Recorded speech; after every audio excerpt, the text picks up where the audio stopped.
Here I've got HUAWEI P Smart Pro, and let me show you how to activate and use TalkBack on the following device. So at first you have to open the settings, then find and pick Smart Assistance and go to the accessibility. Now the first option here is TalkBack, so simply click on it.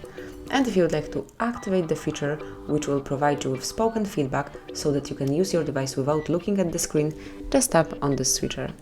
And that's it. As you can see, you can use your TalkBack. Click on OK. Here you've got some tutorial. You can volume it up if you want to, but I think that one is sufficient, but just a bit so you can hear it. Let me skip it.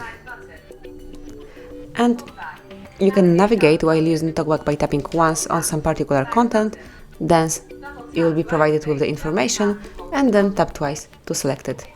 So this is it. If you would like to switch off TalkBack, just select TalkBack one more time, double tap to open it, select switcher, and then double tap to switch it off, select OK, and double tap to confirm your selection of switching off TalkBack.